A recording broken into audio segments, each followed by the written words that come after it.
Hi friends, welcome to ఒరే మచ్చా YouTube channel. ఇంగ్లాండ్తో జరుగుతున్న తొలి టెస్ట్లో మాత్రం అయితే భారీ ఆధిక్యం దిశగా భారత్ దూసుకెళ్ళిపోతుంది. రెండో రోజు కూడా భారత్ సూపర్గా రాణించారని చెప్పుకోవచ్చు. కేఎల్ రాహుల్ కానీ, రవీంద్ర జడేజా కానీ, అక్షర్ పటేల్ కానీ అద్భుతంగా రాణించడం జరిగింది. రెండో రోజు గురించి పూర్తి డీటెయిల్ తెలుసుకునే ముందు మా ఛానల్ సబ్స్క్రైబ్ చేసుకోండి. పక్కన ఉన్న బెల్ ఐకాన్ కూడా క్లిక్ చేసి పెట్టుకోండి. ఫర్దర్గా మీ వీడియోలు అప్లోడ్ చేసినప్పుడు మీకు నోటిఫికేషన్ వస్తుంది. ఇంగ్లాండ్తోని భారత్ 5 మ్యాచ్ల టెస్ట్ సిరీస్లో భాగంగానే తొలి టెస్ట్ వచ్చేసరికి హైదరాబాద్లోని ఉప్పల్ వేదికగా జరుగుతుంది. మొదటి రోజు కూడా భారతే పై చేయి సాధించింది. అదేవిధంగా రెండో రోజు వచ్చేసరికి పూర్తిగా భారతే పై చేయి సాధించిందని చెప్పుకోవచ్చు. రెండో రోజు ఇన్నింగ్స్ ప్రారంభం చేసిన మన టీమిండియా వచ్చేసరికి 119 పరుగుల వద్ద 1 వికెట్ వద్ద రెండో రోజు ఆట ప్రారంభమైన కొద్దిసేపటి క్రితమే యశస్వి జైస్వాల్ వికెట్ను కోల్పోవడం జరిగింది. యశస్వి జైస్వాల్ వచ్చేసరికి అనవసరమైన షాట్ కారణంగా అవుట్ అవ్వడం జరిగింది. ఎందుకంటే యశస్వి జైస్వాల్ రన్ రేట్ అద్భుతంగా ఉంది. ఎక్సలెంట్గా రాణిస్తున్నాడు.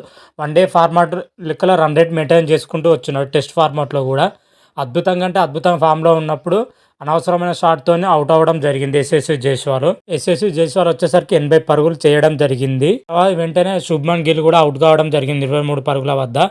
ఆ తర్వాత శ్రేయస్ అయ్యర్ మరియు కేఎల్ రాహుల్ అద్భుతంగా రాణించారు. స్టార్టింగ్లో నెమ్మదిగానే స్టార్ట్ చేసినా కానీ పోయినా కొద్దిగా మంచి రన్ రేట్తోని సూపర్గా రాణించడం జరిగింది.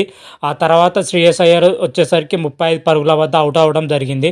ఆ తర్వాత రవీంద్ర జడేజా మరియు కేఎల్ రాహుల్ ఇద్దరు అద్భుతంగా రాణించారని చెప్పుకోవచ్చు. వీళ్ళిద్దరు హాఫ్ సెంచరీతోని రాణించారు. ఒకవైపు నుంచి కేఎల్ రాహుల్ రాణిస్తుండగా మరొక వైపు నుంచి రవీంద్ర జడేజా కూడా అద్భుతంగానే రాణించారు. వీరిద్దరు వచ్చేసరికి అద్భుతమైన పార్ట్నర్షిప్తోని వీరిద్దరు రాణించడం జరిగింది. అయితే కేఎల్ రాహుల్ 86 పరుగుల వద్ద అవుట్ అవ్వడం జరిగింది. 86 పరుగుల్లో 8 ఫోర్లు 2 భారీ సిక్సర్లు ఉండడం జరిగింది. ఆ తర్వాత రవీంద్ర జడేజా అండ్ శీకర్ భరత్ అద్భుతంగా రాణించడం జరిగింది. వీరిద్దరి మధ్యన చూత మంచి పార్ట్నర్షిప్ రావడం జరిగింది. ఆ తర్వాత మన కేఎస్ భరత్ ఆఫ్ సెంచరీ చేస్తున్న సమయంలోనే కదా 41 పరుగుల వద్ద అవుట్ అవ్వడం జరిగింది కేఎస్ భరత్. ఆ తర్వాత వచ్చిన రవిచంద్రన్ అశ్విన్ వెంటనే అవుట్ అవ్వడం జరిగింది. మరి ఆ తర్వాత వచ్చిన అక్షర్ పటేల్ మరి రవీంద్ర జడేజాలు అద్భుతంగా రాణించారని చెప్పుకోవచ్చు. వీళ్ళిద్దరు మంచి పార్ట్నర్షిప్ చేశారని చెప్పుకోవచ్చు. రెండో రోజు ఆట ముగిసే సమయానికి వీళ్ళిద్దరు పార్ట్నర్షిప్ ఎక్సలెంట్గా ఉండడం జరిగింది. వీళ్ళిద్దరు అద్భుతంగానే రాణిస్తున్నారు. రెండో రోజు టీమిండియా ఆట ముగిసే సమయానికి 221 పరుగులు చేయడం జరిగింది. 7 వికెట్లు కోల్పోయింది. క్రీజ్లో వచ్చేసరికి మన రవీంద్ర జడేజా, అక్షర్ పటేల్ ఉండడం జరిగింది. రవీంద్ర జడేజా వచ్చేసరికి 81తో బ్యాటింగ్ చేస్తున్నాడు. అదేవిధంగా అక్షర్ పటేల్ వచ్చేసి 40 పరుగుతో క్రీజ్లో ఉన్నారు. వీళ్ళు డే 3 రోజు వీళ్ళిద్దరూ ఒక 2 సెషన్స్ వరకు ఆడితే మాత్రం అయితే టీమిండియా అయితే భారీ ఆధిక్యంలో దూసుకుపోతుంది. ప్రజెంట్ అయితే టీమిండియా వచ్చేసరికి 177 పరుగుల ఆధిక్యంలో కొనసాగుతూ ఉంది.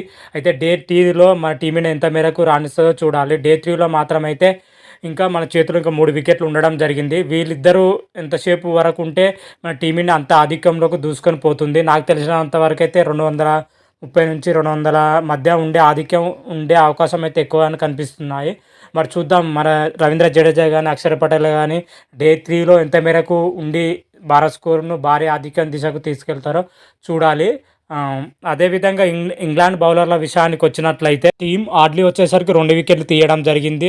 అదేవిధంగా జే రూట్ వచ్చేసరికి 2 వికెట్లు తీయడం జరిగింది. జాక్లిన్, రేమన్, అద్బుల్ వచ్చేసరికి తలా వికెట్ తీయడం జరిగింది. మొత్తం మీదిగా అయితే ఇంగ్లాండ్ బౌలర్ల పైన భారత్ బ్యాట్స్మెన్లు అద్భుతంగా రాణించారని చెప్పుకోవచ్చు. ఇంగ్లాండ్ బౌలర్ ఏ మేరకు రాణించలేదు. మన భారత బ్యాటర్ల ముందు ఇంగ్లాండ్ బౌలర్ తలదించుకోవాల్సి వచ్చింది. ఎందుకంటే మన భారత బ్యాటర్లు అందరూ భారీ స్కోర్ చేయకున్నా కానీ తక్కువ స్కోర్ అని పార్ట్నర్షిప్ మాత్రమైతే మంచిగా బిల్డ్ చేయడం జరిగింది. అందుకే స్కోర్ కూడా భారీగా పెరగడం జరిగింది. మరి చూద్దాం మూడో రోజు మరి ఆట ఎలా ఉంటుంది, ఏ విధంగా ఉంటుంది, మరి భారత్ ఎంత ఆధిక్యతం దూసుకుపోతుంది అనేది మనం రేపటి వీడియోలో తెలుసుకుందాం. అంతవరకు మీకు ఈ వీడియో కానీ నచ్చినట్టయితే లైక్ చేయండి, షేర్ చేయండి. మరిన్ని వీడియోల కోసం మా ఛానల్ సబ్స్క్రైబ్ చేసుకోండి. పక్కన ఉన్న బెల్ ఐకాన్ కూడా క్లిక్ చేసి పెట్టుకోండి. ఫర్దర్గా మేము వీడియోలు అప్లోడ్ చేసినప్పుడు మీకు నోటిఫికేషన్ వస్తుంది. హర హర మహాదేవ్, శంభో శంకర. Thank you.